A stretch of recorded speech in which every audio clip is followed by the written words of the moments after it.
Muito bem, seja bem-vindo a mais um Full Gas podcast de MotoGP. Hoje para comentar o fim de alguns ciclos que nós tivemos nessa temporada de 2020 da MotoGP. O fim de 5 ciclos, na verdade, para ser mais exato. Tito Rabat está indo embora, André Dovizioso está indo embora, André Iannone, a gente sabe, enfim, toda a polêmica também está indo embora, Cal Crutchlow indo embora e Valentino Rossi também vale a pena a gente falar aqui mais uma vez no podcast, também está saindo da Yamaha, está indo para a equipe Petronas aí, onde provavelmente irá encerrar a sua carreira na MotoGP. Meu nome é Gabriel Lima, tenho virtualmente ao meu lado, como sempre, meu amigo Gabriel Carvalho. Gabo, como vai? Tudo bem? Mais uma vez aqui, um prazer estar aqui, um prazer receber nossa convidada. Pois é, nossa convidada hoje, temos uma convidada especial, você já está vendo ela na tela, Juliana Tesser, repórter do site Grande Prêmio, também podcaster junto conosco nessa podosfera aí de esporte a motor com Flag to Flag. Juliana, muito obrigado por você ter aceitado o nosso convite. Muito bom ter você aqui. Imagina, obrigada a vocês. Um prazer estar aqui com vocês. Sempre bom falar de moto, né? Ah, sim. Todos nós gostamos muito de moto velocidade, todos nós gostamos muito de MotoGP, uma paixão aí compartilhada de todos nós. E, senhores, senhor e senhora hoje, né? Vamos falar... Acho que o que nós menos temos a falar, acho que é Tito Rabat, né? Tito Rabat não fez não teve uma grande passagem na MotoGP, foi um piloto que foi campeão tal da Moto2. Vamos começar por ele, que é um cara que eu acho que a gente vai matar rapidinho aqui. Porque, assim, ele teve uma carreira sólida ali durante alguns anos na Moto2, mas na MotoGP nunca deu certo. Gabo, eu queria começar com você. Por que você acha que o Tito Rabat não ornou, né, na MotoGP, né? Ele andou 2 anos de Honda, depois mais os últimos 3 de Ducati, e tomou um pau incrível do Zarco esse ano. O que você acha que aconteceu com o Tito Rabat, Gabo? É difícil, né? Porque assim, ele pegou sempre problemas, né? Motos que não estavam ali no mais alto nível. Acho que isso já dificulta, né? Basicamente é isso que ele teve. E assim, teve companheiros mais fortes, né? Teve com o companheiro Jack Miller, teve com o companheiro Zarco. E tem o acidente, né? A gente tá até falando aqui antes de começar a gravar, o acidente em Silverstone que deu não diria um divisor de águas, mas foi um ponto assim que dali pra frente a coisa caiu ainda mais. Ele nunca teve uma moto de ponta, né? Mas também não teve motos horrorosas, poderia ter feito um pouquinho mais. Acho que não se adaptou, simplesmente não se adaptou. Que é difícil, né? Ele vinha de uma Moto 2 que ainda era 600, né? Acho que hoje, com as motos 765, é um pouquinho mais perto. Então, isso também hoje torna mais fácil a vida dos pilotos. Ele pegou ainda um tempo mais difícil e, bom, é isso, né? Vai fazer outra coisa daqui pra frente. Pois é, vamos ver, né? Muitos rumores ainda circulam em nome do Tito Rabat, podendo ir para o Mundial de Superbike, a gente ainda não sabe ainda, enfim, na data da gravação desse podcast, que vai acontecer com ele. Mas, Juliana, eu queria falar com você. O Gabo citou um ponto muito interessante, que são os pilotos que vêm da Moto2 para a MotoGP. Alguns se adaptam bem, outros não se adaptam tão bem assim, que acho que foi mais ou menos o caso do Tito Rabat, né? Eu tava dando uma olhada nos resultados dele, eu acho que ele conseguiu 4 top 10, assim, em 5 anos de MotoGP, o que é muito pouco, né? Principalmente para um cara que foi campeão da Moto2. Como você explica isso, assim? Porque, por exemplo, o Tito Rabat, na minha opinião, eu acho que a 20 sempre foi uma cadeira meio de aluguel, né? Os pilotos chegaram lá, quem chegava lá, a gente viu o Javier Simeon, né? Enfim, outros caras, né, que chegaram durante todo esse tempo aí, botando dinheiro, o Loris Bass, né, também, o Abraham, né? Você falou ele, né, Juliana? Uhum. E, enfim, são caras que não conseguiram muita coisa na MotoGP. Essa mudança de Moto2 e para a MotoGP, você acha que de repente foi isso? Realmente foi uma questão técnica que atrapalhou ele? Eu acho que a grande questão com o Tito é que, diferente de muitos dos garotos que a gente vê subindo da Moto2, eu acho que ele tinha muito mais dedicação do que ele tinha talento. E aí eu acho que é uma coisa que desequilibra mais, né? Eu acho que a gente tem visto Quartararo, por exemplo, é um garoto super talentoso, deu mais certo. Acho que o Pecco é um garoto também mais talentoso, que deu mais certo. Acho que o Tito ele foi campeão da Moto2 pela persistência dele, pelo esforço dele, todo mundo fala, né, que ele é o cara que, tipo, terminou a corrida no domingo, na segunda-feira ele já tá lá treinando de novo, Almeria, né, que ele treina, já tá lá na pista de novo, então acho que foi muito mais fruto disso, né, o título da Moto2 foi da persistência dele. E aí eu acho que quando ele chegou na MotoGP, essa persistência só, num grid que é tão talentoso, num grid que é tão capaz, num grid que é tão forte, eu acho que ele não tem como compensar com o trabalho dele, com o esforço dele.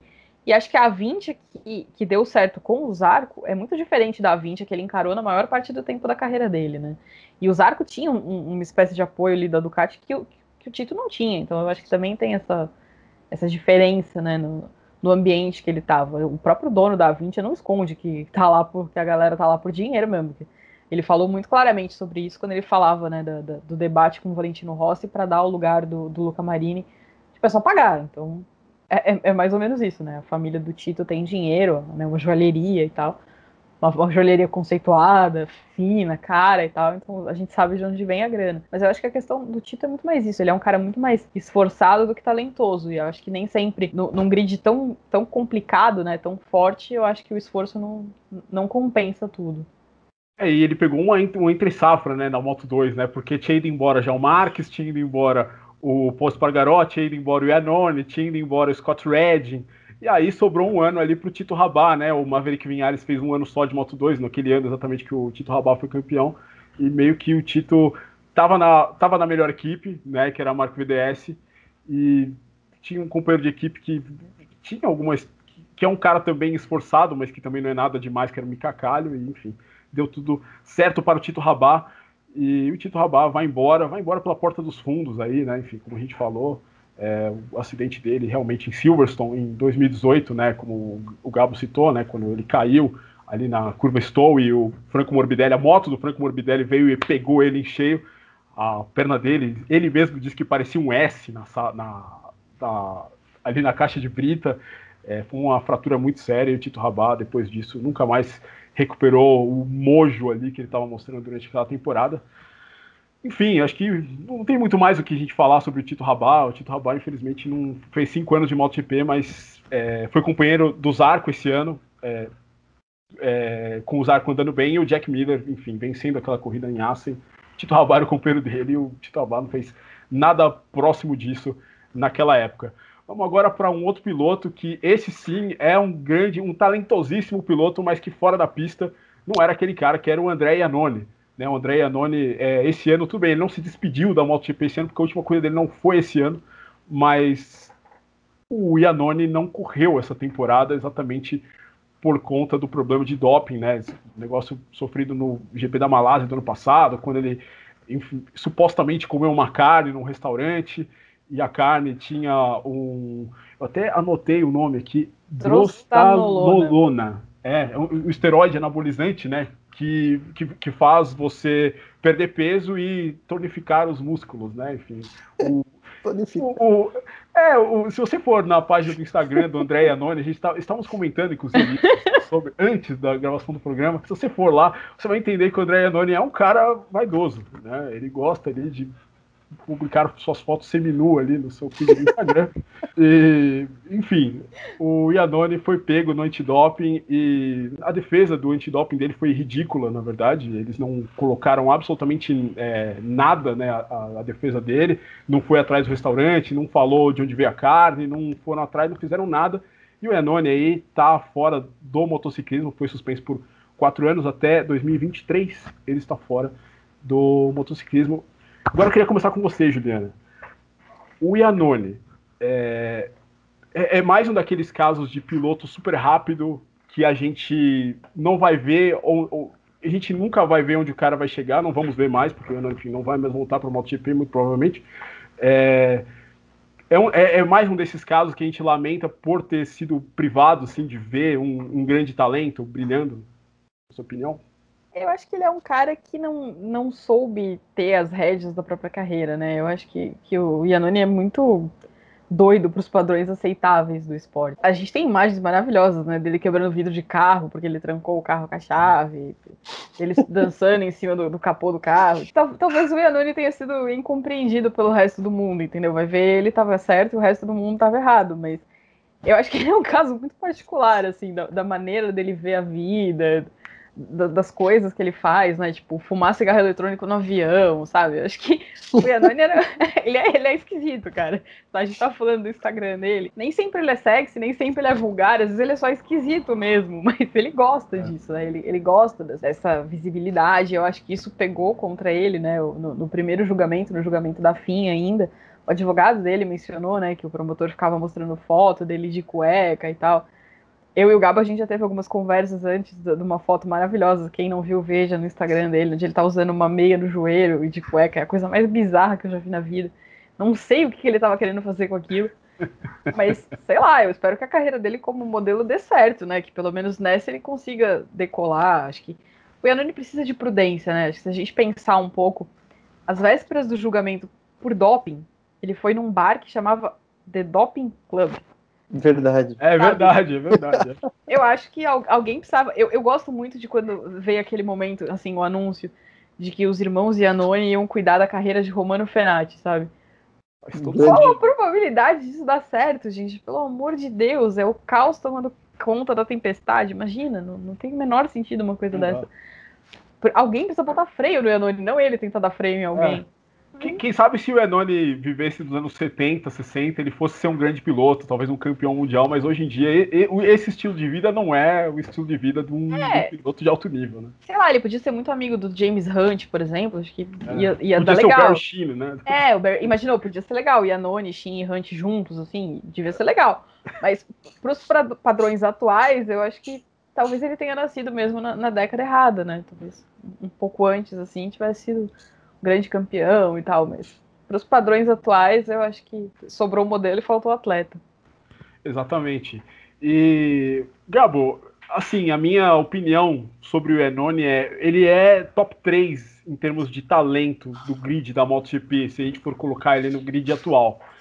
Por tudo que ele mostrou, 125, de Moto 2, o Iannone no dia dele era o cara que dava calor no Marc Marques, mas não era consistente lá. Quando chegou na MotoGP, mostrou um bom desempenho e subiu para a Ducati e podemos dizer que ele estragou a carreira dele sozinho, né? Acho que com tudo que aconteceu em 2016, os problemas que ele teve com o André Dovizioso, 2017 na Suzuki, escolheu o motor errado.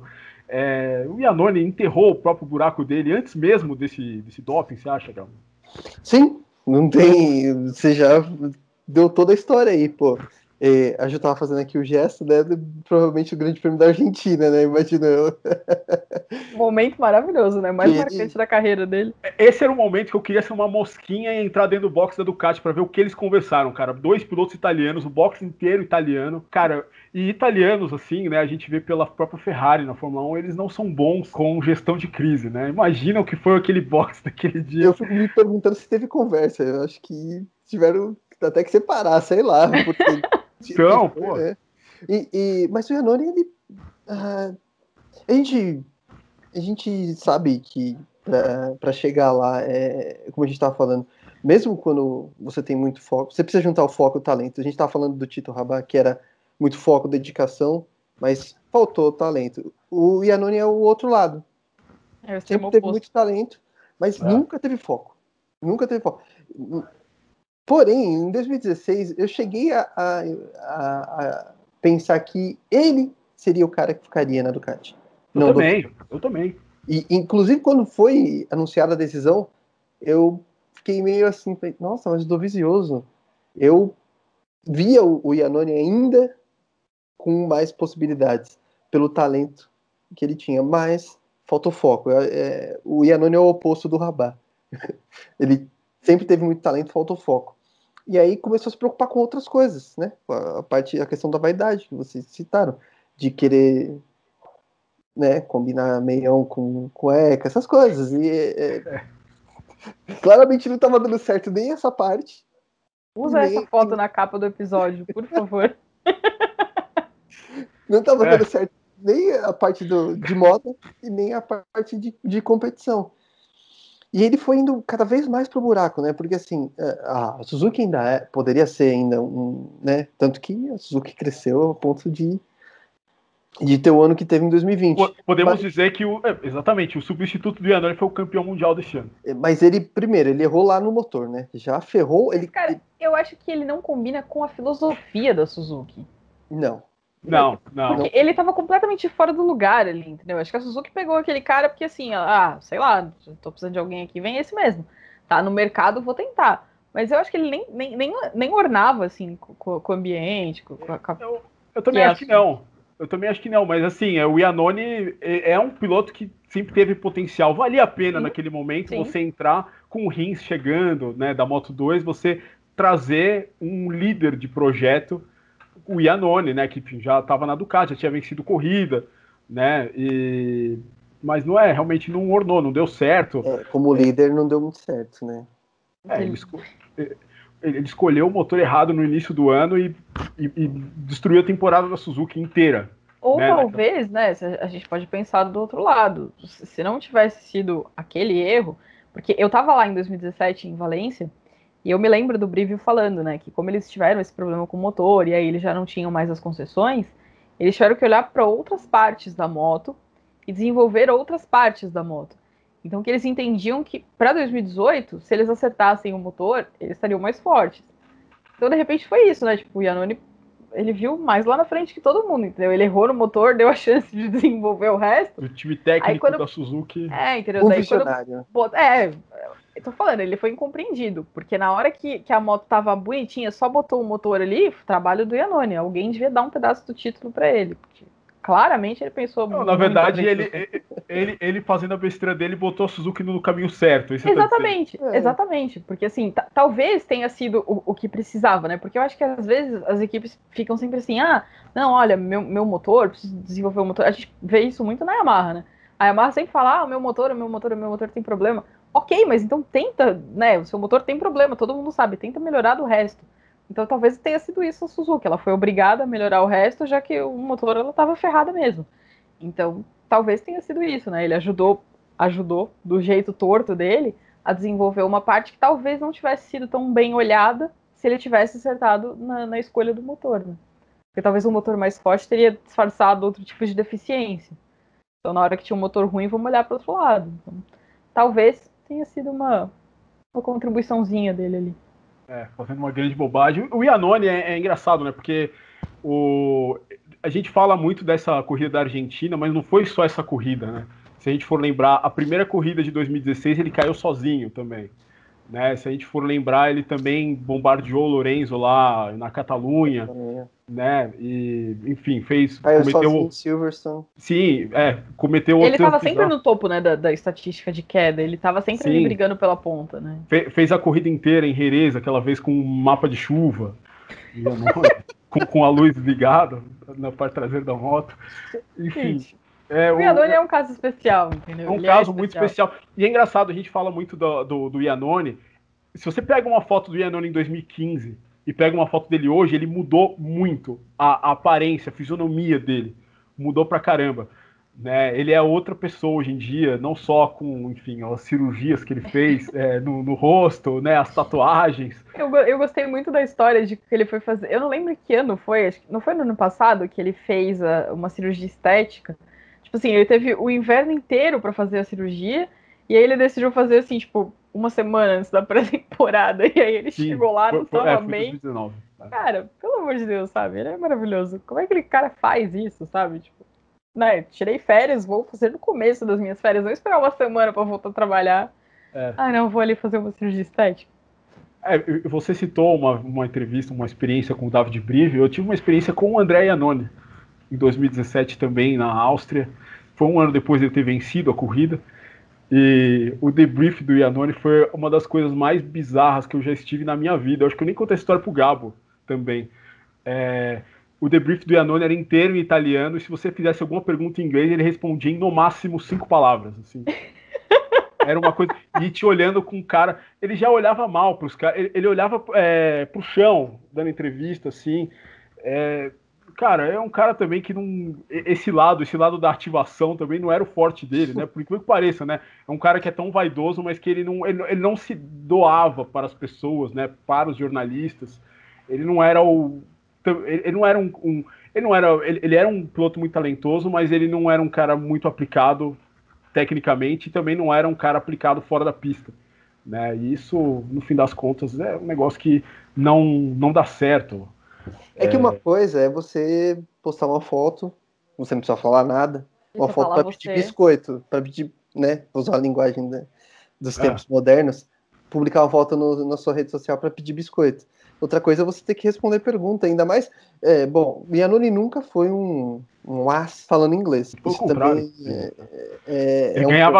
ele ganhava corridas de Moto 2 e dava entrevista em italiano ainda, né? Mas é engraçado, né? Como tem muito piloto que não. Apesar deles crescerem muito no Mundial, né? Porque eles chegam muito novos para a categoria menor, eles não têm essa noção de que eles vão precisar lidar com a imprensa e de que eles têm que tentar fazer. Eu acho que muitos deles olham pra gente como se a gente odiasse todos eles e quisesse que todos eles tipo, se lascassem. O paddock da MotoGP, ele só fala espanhol. Pouca gente assim, fala inglês. Sabe, é meio que a relação que eles têm com as pessoas. Tem um livro do Melachércules, do As, que quem escreveu, eu não vou lembrar agora se é o prefácio ou o pós-fácio, que é o Marques, e aí ele fala que o Alzamora sempre ensinou pra ele que ele tinha que olhar pro jornalista não como se ele estivesse só falando com aquela pessoa, ele estava falando com as pessoas que estavam lendo o que aquele cara estava escrevendo. Sim. Então acho que é muito essa consciência que às vezes falta para os pilotos em geral, né? Eles não estão falando com a gente, eles estão falando necessariamente com quem vai ouvir, com quem vai ler o que a gente está fazendo. A gente é meio que um intermediário ali. Então, tipo, né, não precisa odiar a gente por causa disso. Às vezes a gente faz a pergunta que o cara não quer ouvir, mas, né, acontece, faz parte da nossa função. Mas, né? E responder também, né? Porque o Iannone, ele não respondia as perguntas, nem pros italianos estava respondendo direito naquele dia. Tanto que chegou um momento que eu falei, nossa, não tá rendendo isso aqui, vou embora, né? Peguei meu gravador e falei, um abraço, Iannone. Tem piloto que é extremamente habilidoso, né? Tem sempre em dar a manchete para as pessoas. Tem pilotos que são muito bons nisso. E tem pilotos coincidência ou não, o Valentino Rossi e Mark Marques são dois deles, né? São. Mas eu sempre gostei das entrevistas do Eric também, do Granado. Eu sempre saí com frases boas de entrevistas do Granado. O Crutchlow era maravilhoso nisso. Tinha sempre uma coisa boa para falar. Vamos falar dele, inclusive. São perfis, né, de caras diferentes. Eu queria, para fechar o assunto Iannone, eu queria fazer uma pergunta para vocês dois, a mesma. Se a Ducati tivesse escolhido Andrea Iannone em vez de Andrea Dovizioso para 2017, ao lado de Jorge Lorenzo, a Ducati teria um título mundial, sim ou não? Não. Não? Eu fiquei em dúvida agora. Não, porque eu acho que o Iannone, com o perfil Iannone, jeito de ser e jeito italiano, né, o jeito da Ducati de gerir as coisas, e talvez o próprio perfil do Lorenzo, eu acho que era bem capaz daquilo tudo lá ter explodido, porque ia ser assim. Tudo bem que agora eles são amigos, né? O Lorenzo acreditou na versão do Bife e tal. Mas eu acho que dentro do box eu acho que não ia encaixar, não. Eu não. Talvez o Lorenzo conseguisse tomar conta da equipe. Coisa que ele não conseguiu com o Dovizioso lá. Talvez se viesse um título, seria pelas mãos do Lorenzo. Né? O Iannone, eu acho que ele ia dar errado de qualquer jeito. Acho que ele ia acabar se perdendo como ele se perdeu, pelas escolhas dele. Talvez a Ducati tivesse ido um pouquinho mais além, porque teria, de repente, tido um pouco mais de paciência com o Lorenzo, um clima que talvez pudesse ter sido um pouco mais favorável ao espanhol. Não diria mais tranquilo, porque, né, Andrea Iannone, enfim, não seria tranquilo, mas um clima um pouco mais favorável. Talvez o Iannone fosse demitido no meio da temporada, sabe, uma coisa bem louca, assim. Mas se tivesse um título, seria com o Lorenzo, com certeza. Verdade. É verdade. Eu não tenho uma opinião formada sobre isso ainda. Eu acho que o Iannone tem mais velocidade bruta do que o Dovizioso, mas fora da pista é um cara muito pior, com um tato muito pior. Enfim, coisas que... E olha que o Dovizioso, né? A gente sabe o que aconteceu. Exatamente. Podemos falar do... Agora, fechando o assunto Iannone, podemos falar de Cal Crutchlow ou Andrea Dovizioso? Quem vocês querem falar primeiro? Vou deixar a Ju escolher. Vamos no Cal, deixa o melhor pro final, né? Porque acho que a história do Dovi é boa também. É boa enfim, faz um link com a do Iannone, mas enfim, a gente linka depois. Cal Crutchlow, podemos dizer aí, o Crutchlow tem uma carreira respeitável na MotoGP, fez 10 anos de MotoGP. Podemos dizer aí que ele talvez tenha sido o último piloto Superbike, assim, quer dizer, ele não foi o último piloto Superbike, veio o Baz depois, veio o Eugene Lavert depois, mas o Spieth também veio depois, né? Não, veio antes. Um ano Veio antes. antes? Tanto que o Crutchlow substituiu o Spieth. Verdade. Mas assim, o que eu acho que o Crutchlow ele foi o último de uma tentativa, né, da MotoGP, de equipes da MotoGP de verem a Superbike como um celeiro de pilotos. E eu acho que isso morreu no Crutchlow. Juliana, você tem alguma opinião sobre isso? Você acha que eu acho que hoje, eu acho que o Crutchlow sepultou um pouco isso, apesar da carreira dele ter sido boa, mas ele nunca foi um cara que ele fazia boas corridas, mas ele nunca estava ali sempre, né? Sempre acabava cometendo vários erros. Você acha isso também? Que ele pode ter sepultado algo, por exemplo, a gente nunca vai ver o Jonathan Ray no MotoGP exatamente por causa, na minha opinião, por causa dessa fase do Crutchlow. Você acredita nisso? Eu já tive esse debate com o Gabo sobre o papel do Mundial de Superbike, né? Eu acho que o que complica muito para o Mundial de Superbike é que as pessoas efetivamente não precisam olhar para ele. Porque se você olhar para a Moto2 e Moto3 e para a gente olhar o que aconteceu com o grid da MotoGP hoje, a escola está funcionando e está funcionando muito bem. Então, para que eles vão olhar para outro lugar se eles têm ali acesso a muito mais informação, eles estão vendo quem são aqueles meninos, eles estão vendo a forma dele trabalhar, a forma de agir. Não tem necessidade deles olharem para outro paddock, né? Eu acho que morreu por causa disso, não acho que tenha sido necessariamente por causa dele, até porque eu acho que os primeiros anos dele foram muito melhores do que esses, acho que os últimos 2, pelo menos, que foram mais ruinzinhos, assim. Mas no começo era melhor e mesmo assim a gente não via, né? Eu acho que o último cara que veio daquele paddock foi o Sam Lowes, né? Depois do Mundial Super Sport, depois, pelo menos, eu não me lembro de mais ninguém que tenha vindo de lá. Porque não tem necessidade, né? Os meninos, a Moto 3 está formando muito bem para a Moto 2 e a Moto 2 está formando muito bem para a MotoGP. Então eu acho que é muito mais por causa disso do que pela performance individual de alguém. Apesar de eu achar que é uma pena que o Jonathan nunca tenha tido uma chance decente, né, na MotoGP. Ele teve as 2 corridas que ele substituiu o Stoner, 2012, se eu não me engano. Eu queria ver, eu acho que seria legal a gente ter a chance, mas ter a chance dele ter equipamento competitivo e tal, não colocar o cara numa porcaria qualquer. Porque aí também ia ficar aquela coisa, tá vendo? Ele é bom pro Mundial do Superbike, não é bom pra cá, e eu acho que isso não seria justo com a carreira dele. Eu acho que duas coisas aconteceram. Na verdade, eu acho que a Moto 2 ela tomou esse papel de categoria reveladora, mas o Mundial do Superbike também caiu pra caramba. Sim. Se você for ver o Mundial do Superbike 10 anos atrás, você tinha um grid com Checa, você tinha um grid com Biaggi, tava lá o Crutchlow, e o Crutchlow tava lá andando junto com o Biaggi, dando calor no Biaggi, né? Enfim, no primeiro ano que o Biaggi foi campeão e tal. E eu acho que isso também, aí não sei se por causa da Dorna, tá? Mas o Mundial do Superbike deu uma bela caída desde que a Dorna assumiu ele, enfim, não sei se... Eu acho que pegou meio que o nível de transição, né? Eu já conversei com o Speleto uma vez se ele pensava em crescer o Mundial do Superbike para tentar alcançar ali o nível. E ele fala claramente que não tem essa pretensão. Mas eu acho que o que aconteceu foi meio que assim, eles pegaram um valezinho ali. E eu acho que agora eles até que estão melhorando, né? A Honda entrou com mais investimento, a Yamaha melhorou um pouco a participação dela ali, né? De uns anos para cá. Eu acho que hoje eles têm mais talento. Acho que é um campeonato. Ele não tem a mesma visibilidade, pelo menos aqui no Brasil, né? Que a MotoGP tem, um campeonato mais escondido pra gente. Mas eu acho que é um campeonato que oferece uma boa possibilidade. Nem todo mundo vai chegar na MotoGP, nem todo mundo vai ter essa sorte. E ele oferece um bom caminho. Eu acho que talvez precise melhorar também a base dessas categorias, né? Porque eu acho que para revelar mais talento para lá, porque se a gente olhar os pilotos dele já são pilotos mais velhos também, né? Então precisa ver também o que vai surgir depois. Precisa ser um trabalho conjunto. Mas um número interessante, enfim, só dando sequência a esse raciocínio, o Crutchlow ele é o primeiro, ele é o único piloto que veio do Mundial Superbike que conseguiu vencer mais de uma corrida na MotoGP, né? Todos os outros, o Troy Bayliss, o Ben Spies venceu uma só também. Quando venceram, né? O Colin Edwards andou anos na MotoGP e não conseguiu vencer nenhuma. Foi companheiro do Rossi, foi companheiro do Gibernal e não fez nada. Gabriel Carvalho, Cal Crutchlow para você, a gente por muito tempo brincou, falava mal do Crutchlow, né? Que caía sempre, a gente brincava com ele.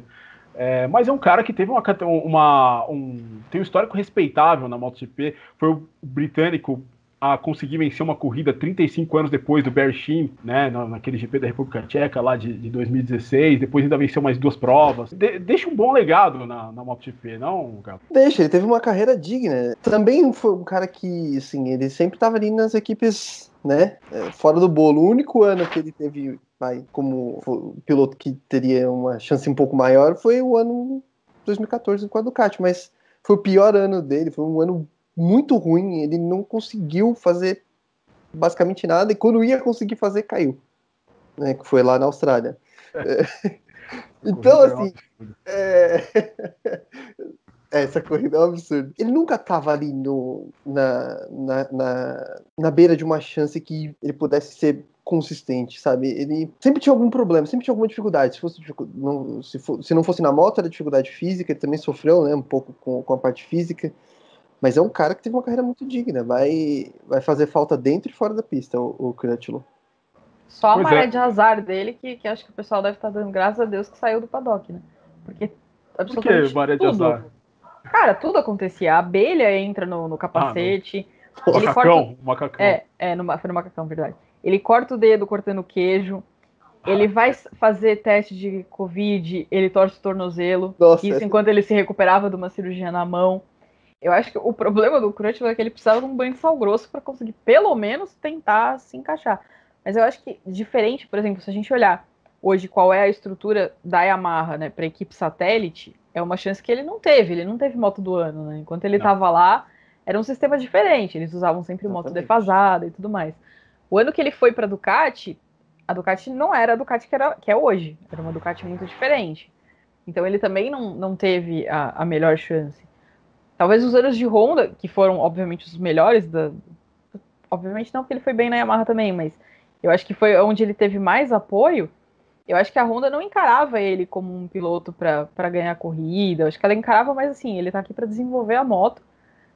E a impressão que eu tenho, pelo menos assim, ele está aqui para desenvolver, mas eu vou ignorá-lo porque eu tenho o Marc Marquez. Então eu acho que ele nunca teve uma moto que fosse exatamente para ele, assim, que ele pudesse fazer alguma coisa. Né? É que no caso no caso da Ducati, ele não teve a continuidade, né? Ele teve um ano ruim e aí já... Porque ele foi substituído pelo Iannone, né? Eu lembro que foi recentemente que ele deu uma entrevista falando que ele tinha contrato, mas a Ducati decidiu por outro cara no meio do caminho e... Então, assim, não teve a chance de ter continuidade na Ducati. Realmente, a moto não era a Ducati que a gente vê hoje, mas se ele tivesse continuado lá, se tivessem dado mais chances para ele. Então, assim, na oportunidade que ele teria de, teoricamente, crescer, os caras cortaram a asa dele ali rapidinho. É o azar. É o azar do Crutchlow. Mas ele fez um ano tão ruim em 2014 que eu acho que valia a pena cortar ele, viu? Porque ele andou muito mal naquele ano. Tipo, ele andou muito atrás do Dovizioso. Eu acho que valeria, porque realmente não deu certo, né? Não deu certo. E na Honda, o que a Juliana falou, o Crutchlow ele foi contratado para ser um piloto de teste oficial. Em atividade. Vai para as corridas, né? Exatamente. Porque quantas vezes, né, ele fazia esse trabalho meio de mula, né, de testar as coisas, de fazer quilometragem em treinos livres, exatamente para a equipe de fábrica, e mesmo fazendo isso, é um cara que manteve a velocidade e venceu corridas, fez pole positions, né, durante todo esse tempo, esteve sempre ali nos pódios também, né, com alguma regularidade, apesar de ser um cara que cometeu muitos erros também, né, mas... Caía bastante, né? Caiu bastante, caiu demais o Cal Crutchlow, né? Ele dá pra entender porque ele é amigo do Sam Lois, né?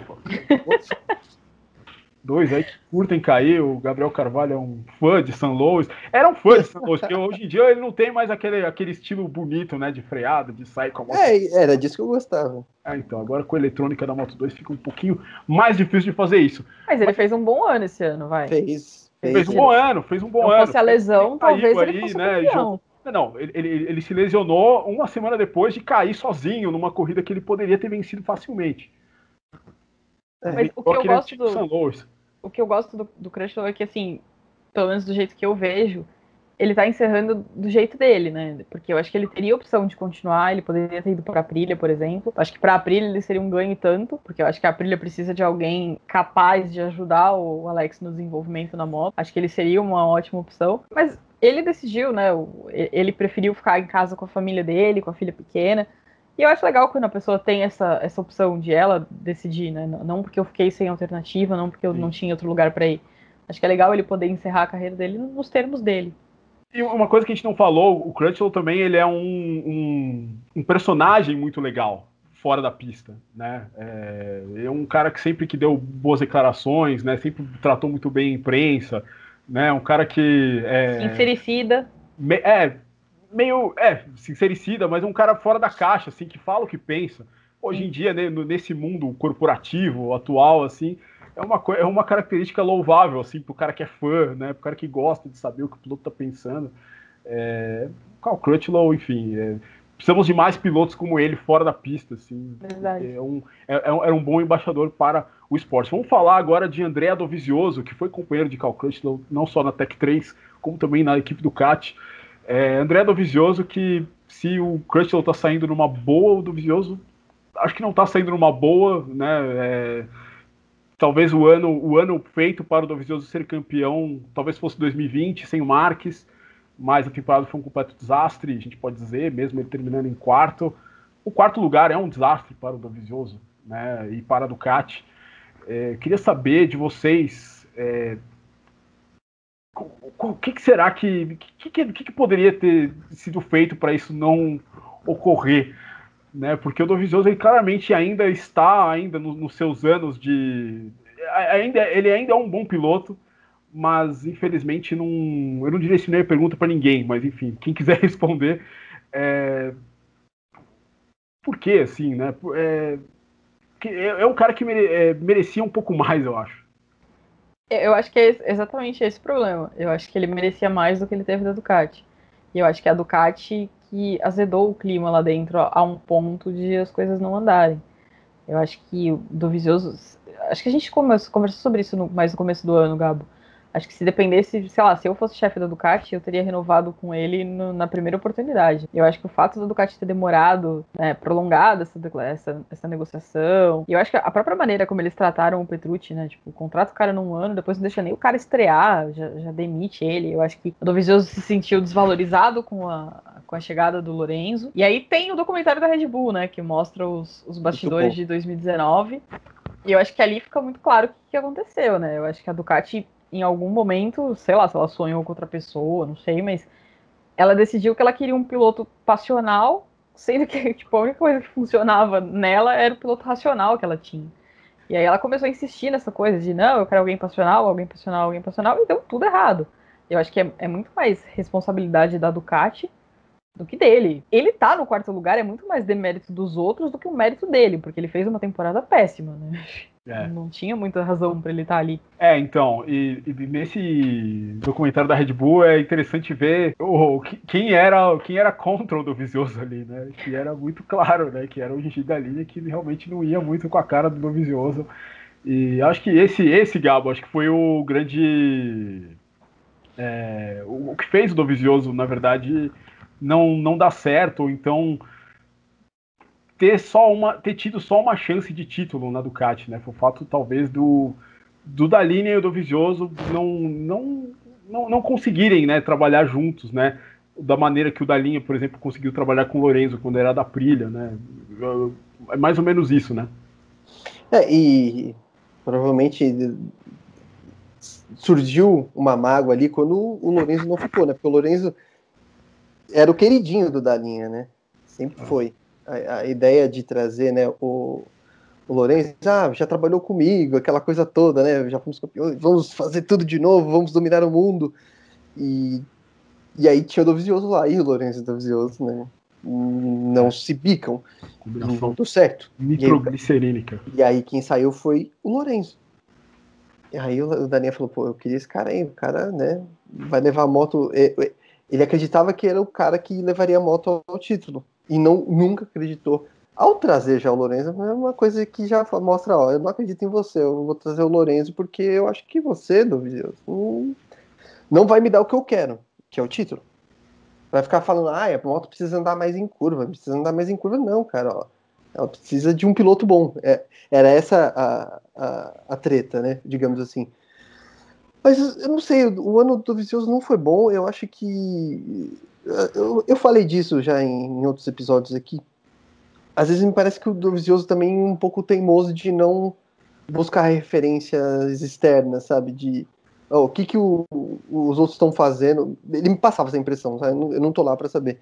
De que o que os outros estão fazendo que eu não tô fazendo. Por que eu não tô conseguindo fazer esse pneu render? Ele passava essa impressão de ser um pouco teimoso, não. Eu sei fazer isso, eu não funciono com esses pneus, então já era, não vai dar. E sei lá, eu acho que terminou ruim para os dois lados. A Ju falou, tem mais culpa da Ducati? Eu concordo. Mas eu acho que o Dovizioso também podia ter feito um pouquinho mais, sabe?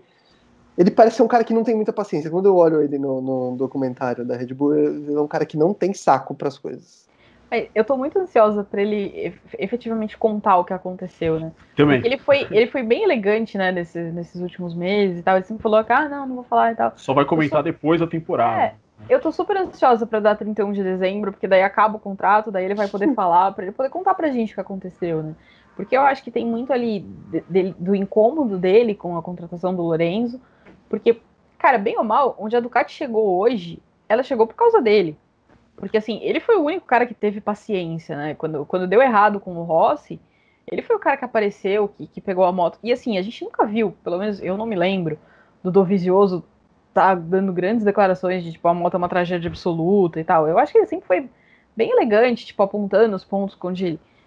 Mas o Gabo falou de ser teimosa, eu acho que nada supera a teimosia da Ducati, né? É só pegar a reação do Stoner no momento em que o Dovizioso anunciou que ia sair fora, porque a Ducati não escuta os pilotos. Né? Eles tiveram esse problema quando era o Preziosi, porque os pilotos falavam, não adianta seguir esse caminho, tem que seguir outro, o Preziosi não queria. Daí eles mudaram pro Gobmaier, também não mudou muita coisa, depois veio o Didi. Mas parece que o problema da Ducati é sempre o mesmo, né? Eles estão sempre... Talvez o grande problema da Ducati, eu sempre penso muito nisso, talvez o grande problema da Ducati ainda seja o Stoner. Porque eles pegaram um piloto, que era um piloto absolutamente especial, era um piloto que não tinha uma grande experiência com outra moto.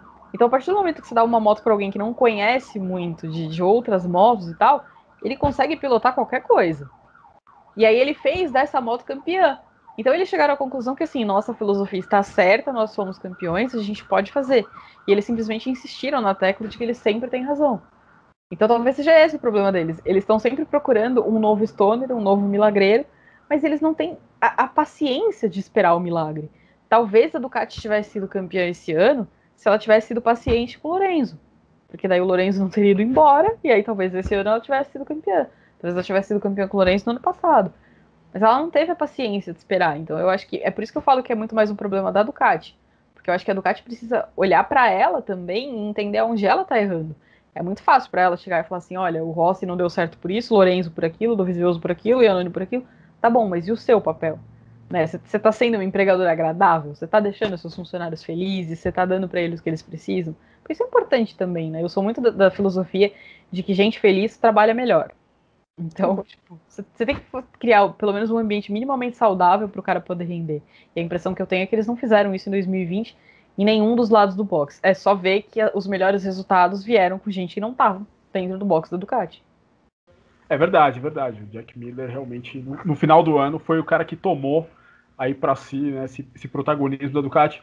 Não sei, eu acho que a Ducati ela mudou muito de 2007 para cá. Não sei se é uma filosofia da Ducati, mas é que realmente é que quando você coloca o Stoner na moto e o cara vence daquela maneira, o cara vence 10 corridas no ano e é campeão, a Ducati ficou ali, pelo menos naquela época, né, meio presa a isso, né? Porque, pô, o cara tá vencendo, eu vou fazer o quê? Vou ouvir o Melandri? Porra, não Mas vou. nem ele ela ouvia, né? Essa que é a questão, tipo, nem ele ela ouvia, porque ele fala claramente que ele não ouviram ele quando ele era piloto, não ouviram quando ele era piloto de testes. Então, assim. Não, mas aí era mais uma questão do Filippo Preziosi, né? Que era o cara Que era o cara teimoso, mas quando o Stoner era piloto de testes, não era mais o Filippo, já era o Didi. E ele também não ouvia, né? Então me parece muito mais um problema. É que o Stoner também não testava muito também, né? E o Stoner também é um cara difícil, né? O Stoner é meio esquisitão, mas... Sim, é um cara que fala o que pensa, mas ele é menos... Polido. Ele é mais... Ele bate mais do que o Crutchlow, né? A gente tava falando. É uma situação de complexa, né? A gente tá aqui, que nem eu falei e tal, que o Dovizioso poderia ter feito, mas imagina, é o que a gente falou, imagina como é trabalhar num ambiente que parece ser difícil. É que assim, de repente ele poderia colocar acima de qualquer coisa, ó, essa é uma chance de eu ser campeão. Então, ó, eu não vou continuar. Eu falei isso também em outros episódios, não vou continuar. Eu sei que o clima tá horrível, mas o que a gente precisa fazer para ser campeão? De repente, poderia ter tomado esse caminho. Porque pra ele, não pensando, não, vou fazer um bem pra outro cara, vou fazer um bem pra mim. Eu quero ser campeão, eu sei que eu posso ser campeão. Então, vamos sentar aqui, ó. Eu não gosto de você não gosta de mim, mas o que a gente precisa fazer pra ser campeão? Mas antes de 2017, vocês sabiam que o Dovizioso era esse piloto todo? Isso é um tema que eu ia abordar, porque o Dovizioso ele não era esse piloto todo. Ele não era, né? Ele brotou em 2017 de algum lugar que a gente não sabe Ele aonde. não sabia, nem ele sabia, assim, né? Uma daquelas histórias. Porque assim, você pega, por exemplo, o Dovizioso foi campeão de 125, mas ele foi campeão de 125 numa moto muito boa, com o Lorenzo e o Stoner em motos mais ou menos, né? O Stoner acho que estava de KTM, que estava no primeiro ano, e o Lorenzo estava de Derby, que era uma moto horrível. Né? Todo mundo na época, pô, o Lorenzo ganhava, pô, o Lorenzo é um cara pro futuro, né? E chegou na 250 foi isso que aconteceu. O Lorenzo ganhou os 2006, 2007 do Dovizioso. O Dovizioso chegou na MotoGP, ganhou uma corrida de Honda, mas assim, você não via o Dovizioso aparecendo e tal. E ele ficou muito tempo com uma 9 anos vitória. lá, né? Sem vencer. 9, não foram? De 2009 até 2016 sem vencer. Pô, é muito tempo. Muito tempo. E eu não sei, o que vocês acham que de repente o Dovizioso descobriu que de repente fez ele vencer? De repente, alguma coisa. Eu acho que foi a sequência de um trabalho, porque quando ele chegou na Ducati, a moto era ruim. A moto era ruim. E a moto foi melhorando com o passar dos anos, eles conseguiram trabalhar e conseguiram fazer da moto uma moto melhor. Foi o trabalho. E aí, quando chegou em 2017, a moto era boa o suficiente para incomodar o Marques. Permitia ao Dovizioso incomodar o Marques. Até então, a Ducati tinha pistas que ia bem e outras ela era simplesmente horrorosa. Em 2017 eles conseguiram ser um pouquinho mais consistentes. Então, eu acho que foi aí que veio o pulo do gato. Porque depois também a Ducati não conseguiu a mesma consistência, nem o Dovizioso, né? Mas aí o problema era a moto ou era o Dovizioso que estava uma forma pior? Eu acho que já a moto já não... O problema também era o Marques, né? Era o Marques que a 2017 foi um ano que a Honda não estava bem, né? Eu acho que 18 também foi um ano que o Dovizioso e a Ducati não estavam tão ruins. Mas eu acho que foi um ano, em comparação ali, né, do que aconteceu em 17, acho que foi um ano que o Marques foi melhor. Então acho que talvez tenha tido isso, porque eu acho que a melhor de todas as temporadas do Dovizioso foi 17. E depois ele não ainda que ele tenha sido vice-campeão nos anos seguintes também, eu acho que não foram anos. Ele foi vice-campeão porque não tinha mais ninguém ali para ser. Mas não exatamente porque ele levou a briga. 2016, né? 2016? 2014. Rossi 2014, é um tipo, vice-campeão. Eu acho que foi muito mais da circunstância. Eu acho que a melhor temporada que a gente leva do Vicioso, do Vicioso que a gente descobriu em 17 que existia, foi exatamente 17. E ainda assim ele teve uma corrida tipo a da Austrália, que foi terrível, né? Uma corrida terrível. Eu acho que até ali que complicou o campeonato dele. Quando ele chegou em Valência, ele já estava com um atraso considerável, né? Ele dependia de mais coisas. Combinação de resultados. E teria que vencer a corrida em Valência, que uma Ducati seria muito difícil. Né? Mas realmente, o Dovizioso, eu também não sei o que aconteceu com ele, cara. É importante dizer nele na Ducati que ele pegou a Ducati num ano que a Ducati não conseguiu pódio nenhum, foi o único ano que ela não conseguiu, 2013, e chegou com ela a ponto de derrotar o Marco Marques na última corrida do ano, em 2017. E se você for ver, não passou tanto tempo assim. E realmente acho que é isso que fica do Dovizioso, né? Foi um cara que não era o cara, não era o cavalo no qual a Ducati estava apostando, mas foi ele que chegou lá e fez. A Ducati, pô, não sei, se você pega 2015, pô, o Iannone tinha mais velocidade do que o Dovizioso. Pô, o Lorenzo chegando em 2016, pô, o Lorenzo é tricampeão de MotoGP. E quem fez foi o Dovizioso e a Ducati, enfim, jogou aquele dinheiro fora. Talvez ele tenha um pouco da mesma coisa do Rabat, né? A persistência dele tenha levado ele aonde ele chegou, né? Talvez seja isso. Mas é uma pena que um pouquinho mais de talento, né? Isso sim. Mas acho que talvez é uma pena que termine como terminou, né? Eu tava lendo uma entrevista do Paulo Ciabatti, do diretor esportivo da Ducati, e ele tava falando que, não, era hora de fazer mudanças. Tá bom, mas você não podia ter sido um pouquinho mais delicada com o piloto que foi o segundo melhor piloto da sua história? Eu acho que poderia, né? Mais jeitosa, assim, talvez. Porque eu não acho que ele vai ter chance de voltar, né? Esse papo de ano sabático aí, eu não... A ver o que vai acontecer com o Marc Marquez, né? Pode ser. Essa é, acho que, a grande possibilidade. Eu acho que é o único caminho para ele. Porque ficar fora em 21 e voltar em 22, eu acho que é muito surreal. Eu acho que não acho que vai acontecer também. A não ser que alguma coisa...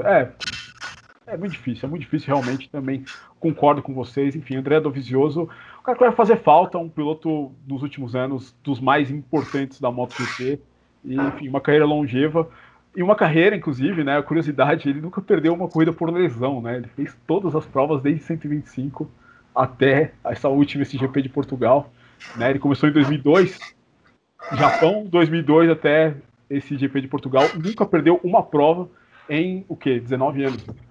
Porque ele também não era um cara de cair muito, né? Ele era um cara mais estável, né? Acho que era o cara mais seguro, assim. Dava pra confiar que ele ia pelo menos terminar a corrida. Exatamente, mas é um número impressionante esse do Dovi. Enfim, e era um cara que sabia como enfrentar o Marcos.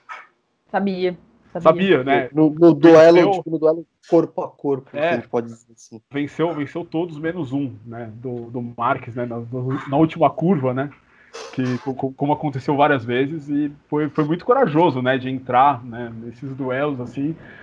Vários pilotos teriam errado, teriam ficado nervosos, né, porque o Marques é um cara difícil, um cara muito agressivo, e o Dovizioso conseguiu lidar com essa pressão muito bem e, enfim, fez aí a sua marca na MotoGP, se não voltar uma pena, mas enfim, fez aí a sua marca no Mundial de Moto Velocidade. Último ponto aqui, que é o fim de um ciclo que acho que vale a pena comentar, que é o fim de Valentino Rossi na Yamaha. O Rossi conseguiu aí seus melhores anos da carreira, onde ele se provou mesmo que ele era uma lenda, foi na Yamaha, foi em cima de uma moto da Yamaha. E, enfim, não está encerrando de uma maneira muito bonita a carreira dele na Yamaha, né? Saindo um pouquinho num ano bem atribulado, um pódio só, um campeonato ruim. Mas, enfim, é o fim de um ciclo muito vitorioso. Queria. A Juliana, né? Não sei se nossos amigos sabem, mas ela traduziu um livro do Valentino Rossi, né? Obra-prima, né? Que conta mais ou menos a ida dele da Honda para a Yamaha. E, enfim, foi realmente. Marcou época, né? Acho que nunca na história moderna do motociclismo, a gente teve, obviamente, o Ed Lawson nos anos 80, mas acho que nunca um piloto foi tão dominante, né, trocando de motos como foi o Valentino.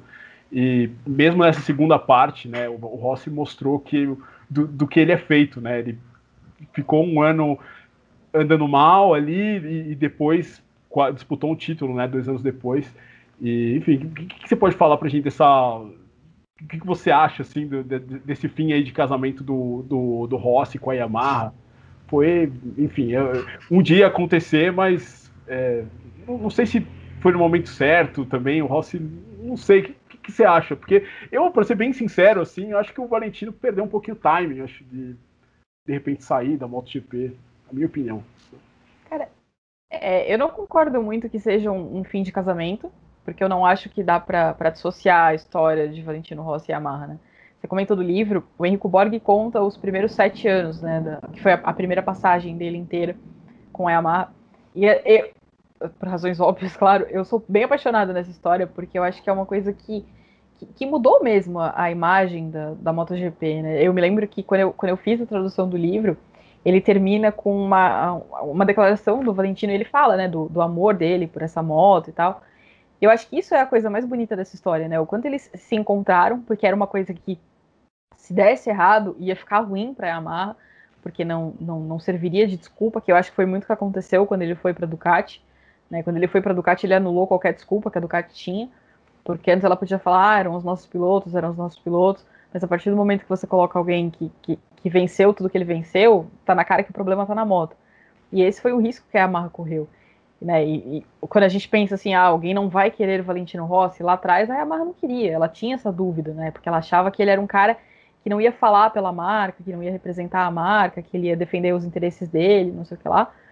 E no fim acabou que foi tudo o contrário, né? Eles construíram uma história e eles souberam, né? O livro conta muito isso, de como eles esconderam o jogo ali no começo, para que as equipes não percebessem o quanto aquela equipe tinha, o quanto a moto tinha crescido. E aí eu acho que a aliança, né, Rossi, David Brivio e Masao Furuzawa foi fundamental, porque eles encaixaram super bem. E aí depois, quando ele foi para Ducati, o livro, na edição brasileira, ele tem um adendo contando de quando ele voltou, né? E aí ele conta que, tipo, no primeiro ano de Ducati, ele já percebeu que tinha dado errado e que ele tinha que voltar para casa.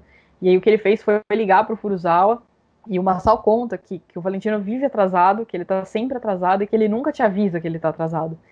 E no dia desse encontro ele ligou avisando, eu tô atrasado, mas eu tô chegando.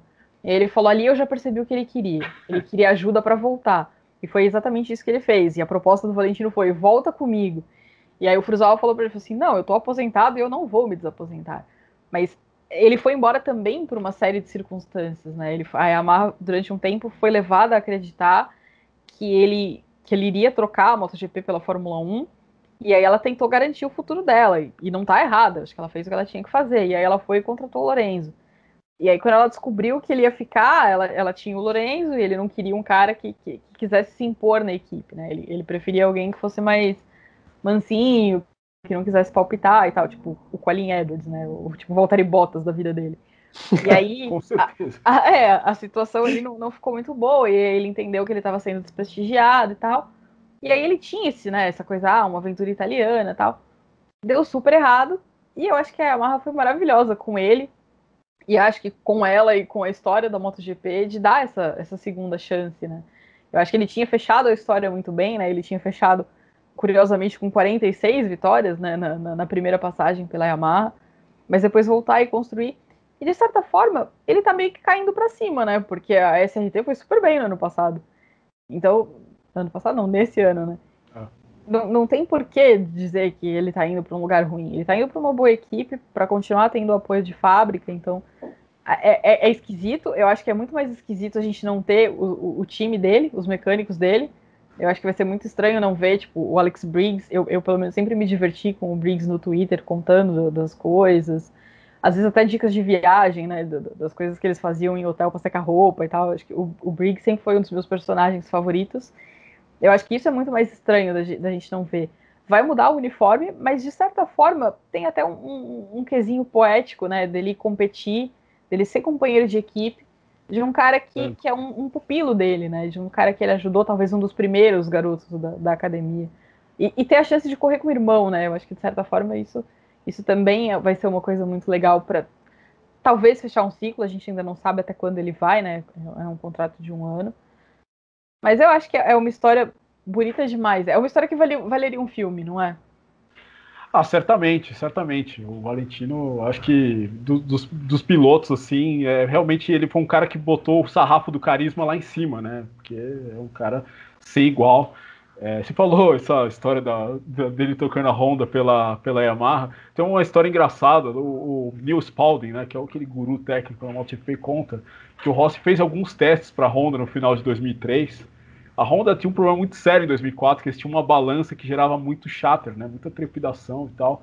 Essa lenda que o Rossi fez esses testes e não falou absolutamente nada. Não se sabe se é o Rossi, não se sabe se o estilo de condução do Rossi anulava esse problema, mas quando os outros pilotos, o Sete Bernal, o próprio Barros, foram andar na moto em 2004, a moto ela era boa, mas ela tinha esse problema de estabilidade que o Valentino Não falou porque não quis, teoricamente, mas enfim. Uma dessas anedotas aí. Mas, Gabo, acho que o Rossi, a gente já falou bastante do Rossi aqui, mas o que dizer dele? O que você projeta ele para esse próximo ano, para esse novo ciclo dele? Tudo bem, ainda está na Yamaha, mas o que o Rossi pode conseguir no ano que vem? Porque esse ano, assim como o ano passado, foram anos bem ruins para o Valentino, né? Não conseguiu nada, né, cara? Bom, eu espero que, se for de fato a última temporada dele, que seja uma temporada digna. Porque essa foi bem. Foi ruim por vários aspectos que a gente já até falou aqui. Pelo desempenho que caiu, né, depois do eu diria, da perda do pódio lá no Grande Prêmio de San Marino, na última volta pro Mir, que depois foi só ladeira abaixo, né, com a sequência de erros sozinho, e para completar ainda pegou Covid, né, que, assim, é difícil, né, falar onde ele pegou, mas assim, ele não se ajudou muito nesse processo, porque ele participou de evento, de patrocinador, né, não estava usando máscara, enfim. Eu acho que ele poderia ter sido mais cuidadoso, mas eu espero que seja um final de carreira digno. Porque assim, a carreira dele tá chegando no fim, a gente sabe se vai ser só o ano que vem, se vai ter mais um ano, enfim, que seja um final digno, que ele não termine 42 anos de idade, né? que ele não termine um ano como ele terminou fora do top 10, sabe? Se eu não me engano, foi a primeira vez na carreira, desde que ele entrou no Mundial, que ele não termina o ano entre os 10 primeiros. Então, assim, foi bem ruim, sabe? E espero que seja mais digno. Espero que. Eu não espero. Pode ser que ele me surpreenda. O Valentino sempre surpreende a gente. Eu e a Juliana, a gente já teve essa conversa algumas vezes, mas eu não espero o Valentino brigando por título. Se ele brigar, vai ser uma surpresa e tanto. Até porque a Yamaha, eu acho que vai ter problema no ano que vem. Eu acho que não vai ser um ano, mais um ano complicado para eles. Mas eu espero que seja digno, que ele de repente consiga uma vitória, que ele termine o campeonato entre os 10 primeiros, sabe? De repente ele terminando a última corrida vencendo e falando, olha, venci, Pensei em beleza, Mugello, né? e agora eu vou para casa, sabe? E falando em ciclo, é uma coisa curiosa, né? Assim, quando ele estreou, não era bem uma equipe satélite, ele tinha um certo apoio, mas assim, fechar o ciclo satélite é uma coisa legal também. Mas é a mesma coisa, né? Não é exatamente satélite, porque ele tem apoio da mesma É uma forma, coisa né? meio poética, podemos dizer. Mas é bonito, é bonito. E agora, como a Juliana falou, correndo com o pupilo e dividindo a pista também com o irmão. Sei lá, eu acho que se ele tiver um ano digno e falar, pra mim já deu, vai terminar de uma maneira bem legal. Uma história muito bonita, que eu espero que termine de uma maneira bonita. Eu era bem contra ele parar esse ano pelo fato de não ter torcida. Porque eu acho que não seria justo com as pessoas e com ele também, né? Porque eu acho que ele é um cara que é muito responsável pela popularidade da MotoGP. E eu acho que ele merecia a chance de se despedir das pessoas. E as pessoas mereciam a chance de estar lá. Sabe, tipo, aconteceu com o Massa quando ele se despediu aqui no Brasil? Sim. Eu acho que ele... Sabe, a gente vai guardar aquela imagem do Massa, apesar dele ter enganado a gente e voltado no ano seguinte. Mas a gente vai guardar aquela imagem da despedida dele. E eu acho que o Rossi é um cara que merece esse tipo de coisa, sabe? Não é um cara que merece, assim, putz, não tinha uma alma no circuito, sabe? Tchau, gente.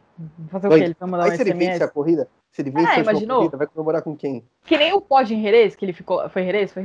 Que ele foi subir na barreira e comemorar com o fantasma. Com tipo, ninguém, legal, né? A imagem é divertida e tal, mas eu acho que é uma carreira que merece que as pessoas estejam com ele, sabe? Eu acho que por isso era um motivo para não terminar esse ano. E Valentino Rossi chega no ano que vem com 199 pódios e 89 vitórias na MotoGP, aí, enfim. Então, de repente, né? Então, essa vitória e esse pódio aí, precisava acontecer realmente. Quem sabe o Mugello? Quem sabe o Mugello, quem sabe, enfim, tem tudo aí. E uma coisa interessante que vocês falaram, ele vai correr com o próprio legado dele dentro da pista, né? Que é algo que é impressionante a longevidade, né? E o tamanho, da dimensão do que né, o Valentino. E ele já tem feito muito isso, né? Porque muitos desses meninos cresceram com a lenda Valentino Rossi, né? Eles cresceram querendo ser o Valentino Rossi. Eles cresceram vendo o Valentino Rossi. Então eu acho que, de certa forma, Eu fiz um episódio no meu podcast falando sobre isso, né? Sobre ele parar. E aí a Paula Gondim comentou que ele hoje corre contra o legado dele. Porque, assim, a gente hoje compara o Valentino com aquilo que ele já fez. Então, em comparação com o que ele já fez, ok, ele tá muito pior, mas ele não virou um piloto ruim, ele não deixou de ser o que ele sempre foi.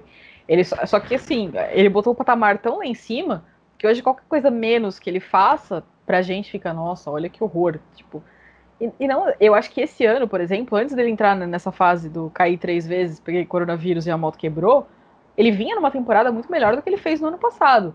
Então, talvez sem os tombos e o resto todo, talvez tivesse sido um ano, pelo menos, melhor do que ele fez antes. Mas eu acho que a questão do Valentino é sempre essa. Eu acho que talvez o timing da carreira dele tenha sempre deixado aquela coisa, eu posso ir mais um pouquinho. Porque ele poderia ter parado nos anos de Ducati. Mas aí o que aconteceu? A Yamaha abriu a porta para ele voltar. Então tudo bem. Daí ele voltou. Eu tô sendo competitivo, então eu posso ficar um pouco mais. Daí teve a polêmica de 2015, brigou pelo título, chegou perto de ganhar e tal. Então eu posso um pouquinho mais. E aí vai esticando, vai esticando, vai esticando. Eu acho que enquanto ele não se convencer de que ele não tem mais chance nenhuma, que ele tá lá sem a menor chance de vencer. E acho que nem tanto de chance de título mesmo, mas acho que chance de vencer corrida. Acho que enquanto ele não se convencer de que ele não é capaz de fazer isso, ele não vai parar. É engraçado, porque eu penso no Valentino, eu penso um pouquinho.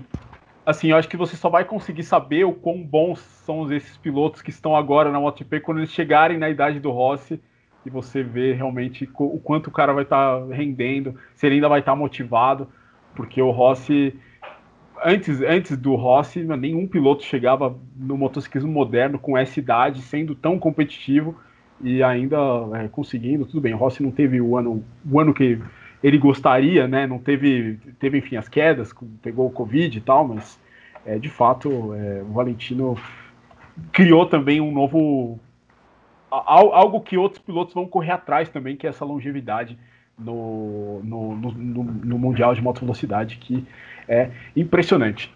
Algo mais a acrescentar, amigos? Não, só pegando aí o seu comentário, vocês imaginam, por exemplo, um Maverick Vinhales chegando motivado assim na idade do Rossi? Não vai estar correndo mais. Eu fico imaginando, Já às tá vezes pingando já na ele já Yamaha, não tá motivado hoje, sabe? Às vezes, muitas vezes, sabe, quando ele dá aquelas declarações de eu não já dá sei o para que tá escrever acontecendo, antes da. Maravilhosas. As declarações do Vinhales são maravilhosas. eu não sei o que tá Na acontecendo, pista ele pode não ir muito bem, mas quando eu boto o microfone na frente dele é maravilhoso. eu não sei o que tá Você acha acontecendo. maravilhoso? Eu acho que já dá para escrever já antes de escrever, dele Cara, dar a entrevista. eu tenho certeza que o Vinhales tem um livrinho de desculpas péssimas que ele pode usar. Porque, assim, depois de 3 anos com a Yamaha, ele dizer que ele não sabe largar com a M1, amigo, Não dá, tipo, né, não meu? dá. Não Né? dá. Aí nesse ano também teve algumas pérolas, né? Ele culpou outra pessoa pela escolha do motor, do pneu, como se ele não tivesse participação nenhuma nisso, né? Não opinei, não escolhi, não ajudei, não bati o pezinho, foi outra pessoa que botou pra mim. Cara, ele fala umas coisas que você fica pensando de onde saiu esse sujeito, sabe? Tipo, de que planeta ele caiu aqui. É por isso que eu acho que eu gosto das declarações, porque elas não fazem o menor sentido. É só trazer esses exemplos para mostrar o quanto, né, o Rossi é grande, assim, né? Você Não, não e ele já vai. aposentou Stoner, Pedrosa, Lorenzo, Dovizioso, Crutchlow. Tipo, eu não vejo ninguém realmente. Eu não acho nem que o Mark Marques iria tão longe. Até porque, do jeito o Mark Marques de ser, eu acho que é bem provável que ele se machuque muito antes. Mas, Fisicamente não vai aguentar até eu lá, acho que também acho. fisicamente ele não vai aguentar o tranco. Eu não acho que vai ter, pelo menos assim, dos pilotos que a gente tem hoje, eu não acho que a gente vai ter ninguém que vai chegar com a idade dele, correndo com a vontade que ele tem e tudo mais. É amor mesmo. Ele é apaixonado pelas motos, é apaixonado pelo MotoGP. Não tem outra explicação para isso, sabe? Ele vive isso, ele respira isso. Eu fico tentando imaginar o que será dele, como é que ele vai lidar com o fato de que ele vai ter que se aposentar. Um dia ele vai ter que se aposentar. Como ele vai lidar com isso? Eu acho que ele teve a chance, né, em 2020, de ver o que seria a vida de um aposentado no começo do ano, com a quarentena, né, tipo, vivendo preso em casa, tipo, né, os seus afazeres domésticos. Depois piorou quando ele pegou coronavírus e acho que ele chegou à conclusão que, assim, prefiro ficar viajando de um lado pro outro, vou lá pegar minha motinho, me divertir com ela. Então, eu acho que ele tá certo, eu acho que, assim, enquanto ele se sente capaz, enquanto ele gosta do que ele tá fazendo, ele não tá pondo a saúde dele em risco, ele põe a vida dele em risco, mas vocês entenderam, né, no nível, assim, tipo, ele não é um perigo pra ele mesmo, mais do que ele era nos outros momentos, sabe? Então, esse é o meu medo, inclusive. O meu medo é que ele se machuque. Terminar a carreira com uma contusão seria muito, muito ruim, eu acho. Mas eu acho que ele não tá se expondo a um risco maior do que, tipo, o normal do esporte que ele pratica, né? Porra, mas é um risco bem alto, né? Não, sim, mas assim... E principalmente quando você vai ficando mais... Por exemplo, o Rossi é um cara que poucas vezes caiu, mas quando você vai ficando mais velho, esse nível de queda ele vai aumentando, né? Esse ano, quando eu peguei a tabela de tombos, eu achei que ele fosse tá mais lá pra cima, né? Porque ele caiu um monte. Aí na hora que eu fui lá, ele não tava tão ali. Eu falei, tudo bem, né? Ainda tá no padrão dele. Mas é que chamou a atenção que esse ano ele caiu em 3 corridas seguidas, né? Isso. Então, chamou e nas corridas, né? Que é uma coisa sozinho, que raramente... é uma coisa que raramente aconteceu com ele. Mas, sei lá, eu acho que enquanto ele não vê que ele tem uma coisa melhor pra fazer, e eu não acho que ele vai achar uma coisa melhor pra fazer gostando tanto do que ele faz, mas eu acho que ele vai seguir por aí enquanto ele achar que ele ainda tem a capacidade de ser competitivo. Eu não acho que ele vai ficar lá pra encher o grid. Mas enquanto ele acreditar que ele pode brigar pelo pódio, que ele pode brigar por vencer, que ele pode fazer bem feito, eu acho que ele vai continuar. Pois é, vejamos as cenas aí dos próximos capítulos da carreira de Valentino Rossi. Mas, enfim, esse foi o Full Gas Podcast de despedida também de 2020, enfim. Acho que não vamos ter mais, né, Gabo? Acho que... Não, encerra a primeira temporada, né? Encerramos a nossa primeira temporada hoje. Enfim, com também mais outro na segunda podcast temporada, gigante. muitas tramas aí, muitas tramas, enfim. Então, plot twists esperando. Trabalhando nisso ainda. Mas enfim, muito obrigado se você viu ou ouviu até aqui. Nós estamos também estamos no Apple Podcast, estamos no Spotify, estamos no YouTube e estamos também no F1 Mania, se vocês quiserem nos ouvir, onde vocês quiserem nos ouvir, também estamos no Instagram, @FuguesPodcast, siga lá para saber quando sai o podcast novo. Muito obrigado, Gabo, muito obrigado, Juliana, pela sua presença hoje aqui. E é isso aí, o Fugues Podcast fica por aqui, a gente se vê ano que vem aqui. Um abraço.